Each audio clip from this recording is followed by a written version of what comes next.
اسحاق فرمایي چې د صفا په غر باندې نبی کریم صلی الله علیه وسلم یو ځل ولاړ، په دې کې ابو جهل راغی.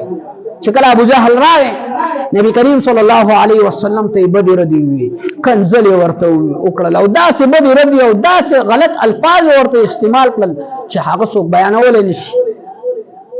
نبی علیہ السلام خاموشه دی، د سره د خلینو غږ نه وباسي، خاموشه دی، بالکل د خلینو غږ اردن کوي. د صفا د ډیرکۍ خواته د عبد الله بن جدعان رضی الله تعالی عنہ دا هغه آزاد کړی شوی وینځه ده، هغه په خپل کور کې ناسته ده، د ټولې خبرې اوري. چې کله دا ټولې خبرې د ابو ردی او دا کنزل او دا هر څه وکړل، دی روان شو. چې کله دی روان شو لږ ساعت پس نبی علیہ الصلوۃ والسلام هم د خپل ځای نه واپس شو لاړو. په دې کې حضرت حمزه رضی الله تعالی عنہ د نبی کریم صلی الله علیه وسلم مبارک تر هغه ایمان نه راوړی په دغه وخت کې.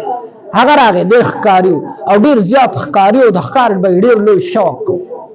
دې چې کله راغی نو دی وینځي د عبد الله بن جدعان رضی الله تعالی عنہ دی وینځي ورته وی چې ابو کتلک ساعت مخکې راغلی وی نو تا به د خپل وراره کردار لیدلی و، د خپل وراره حالت به تا لیدلی و چې ابو جهل هغه ته کومې بدې ردې او کومې سپورې وویلې او کومې کنځلې ورته وکړلې، تا به هغه په خپلو غوږونو باندې اورېدلي. خو که لږ ساعت مخکې راغلی وي ده ورته وي ښه ابو جهل زما وراره ته دا ووي او بدې ردې ورته وویلې، کنځلې ورته وکړله، خپله تورې چې کوم دی نو هغه د کمان نه راوویستله او روان شو.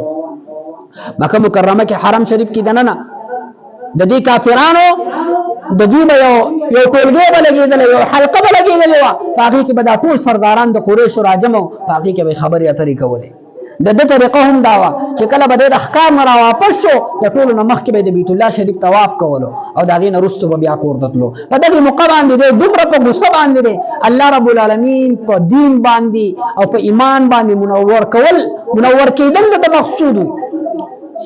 خپله طریقه یې بدله کړله، طواف یې ونه کړو او چې کله دی راغی او کومه حلقه د کافرانو لګېدلې ده په هغې باندې لکه د باز غونده کې ورغوټه شو. ابو جهل یې د ګریوان نه ونیو، ډیچکې وله ورکړې او داسې ډیچکې وله ورکړې چې سم ګډ وډې کو او بیا ورته وي تا زما وراره ته داسې بدې ردې ویلې دي، کنځلې دې ورته کړي دي، تا ته پته نه ده چې زه د هغه هم مذهب یم، تا هغه ته کنځل کړي دي. که په تا کې لږ غیرت وي اوس چې کوم دی نو د هغه په حق کې خبره وکړه، اوس د هغه په حق کې خبره د خولې نه غلطه راوباسه زما استاد یې حرم شریف کې دننه.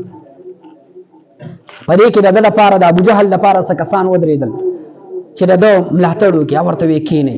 دی چې څه وایي دی حق وایي.